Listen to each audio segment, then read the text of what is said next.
আসসালামু আলাইকুম, hello everyone, welcome back to my channel Farhana ইনিস কিচেন। আজকে খুবই সিম্পল একটা রেসিপি আপনাদের সাথে শেয়ার করব। সেটা হলো বরবটি দিয়ে চিংড়ি দিয়ে ভাজি করব। চলেন ভিডিওটা দেখিয়ে দিই।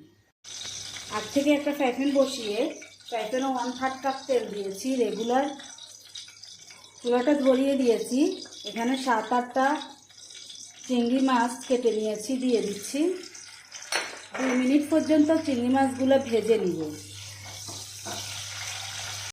2 মিনিট পর্যন্ত চিংড়ি মাছগুলো ভাজার পর 1 টিস্পুন হলুদ দিয়ে দিচ্ছি, 1 টিস্পুন লবণ দিয়ে দিচ্ছি। একসাথে ভেজে নিব 3 থেকে 4 সেকেন্ড।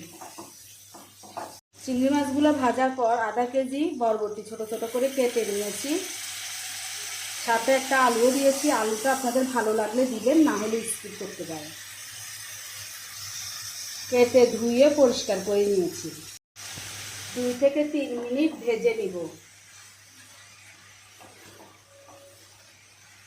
বরবটির কালারটা ঠিক রাখার জন্য হলুদের সাথে তেলের সাথে 2-3 মিনিট ভেজে নিব, না হলে কালারটা নষ্ট হয়ে যাবে।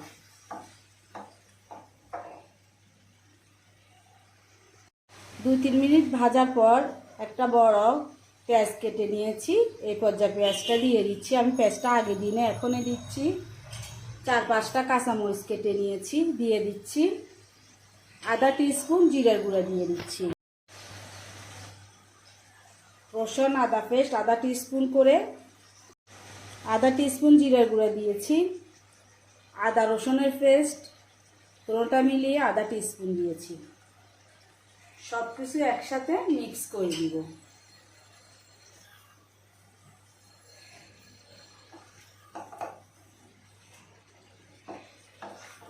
মিক্স করার পর ঢাকনা দিয়ে ঢেকে 10 মিনিটের মতো রাখবো।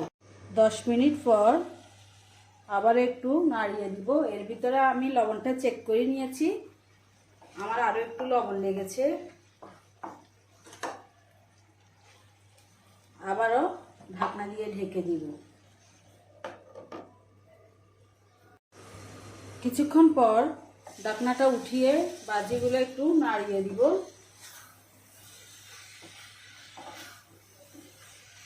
ভাজিগুলো কিন্তু প্রায় হয়ে গিয়েছে।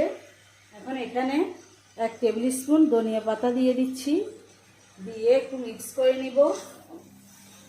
মিক্স করে 5 মিনিটের মতো রাখবো, তারপর চুলাটা অফ করে দিব। ভাজিগুলো হয়ে গিয়েছে, এখন চুলাটা অফ করে পরিবেশনে চলে যাব।